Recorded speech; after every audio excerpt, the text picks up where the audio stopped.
Anana pattuliu, anana pattuliu, e feci quattro figli, e feci quattro figli. Anana pattuliu, anana pattuliu, se lo ha sto bello pensiero dopo 3 mesi di schifio.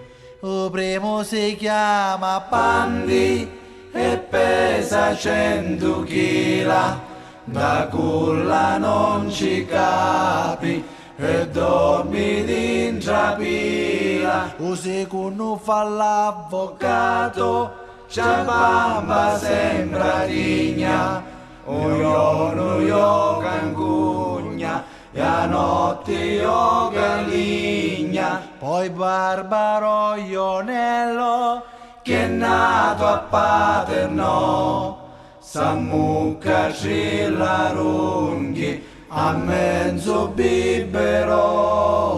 O quattro si chiama Litu e pace non ce n'ha, perché quando sta assettando cesso dopo ti sforzo ce ne sciuro. Io le emorroidi, quando mi stetto vedo l'asteroidi e faccio strunza, uso meganoidi e io tu schicchi perché c'hai emorroidi. Che ti pare c'hai io l'adenoidi, io parlo sciano perché c'hai emorroidi e tu mi spendi perché sei un cretino e resto culo paro un babbuino. Oh, vai! Ma chi è che mi sto a capare il Rivaldo? A bucare andare a un'altra stanza, chiude a chiave con anno e tosto.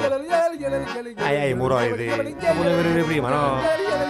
Io le emorroidi non sono umane, sono da umanoidi, sono tutte fuori, sono pericolose, perché lo sai, sono bene vanitose. Io le emorroidi, paura di passare mi murroidi, ma per giocare e per trovare un ducco, cammi in casa mia. Io le emorroidi.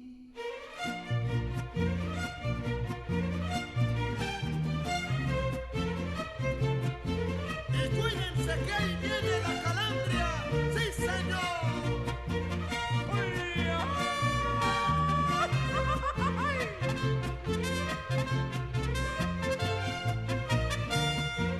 Uno spaccato di America Latina che non c'è più, dove i pomperos di Sucones si affrontavano con fierezza per ottenere il predominio della via del latte dei Monteflores, brandendo le loro su calore imbottite si allipavano a uso scimmie prima di affrontare le battaglie nelle sconfinate praterie della Sucagna. También el tenor Plácido Dos Minquios cantaba leyenda de temerari caballeros. Y si le cantaba Dos Minquios, figúrate nos que no tenemos 4.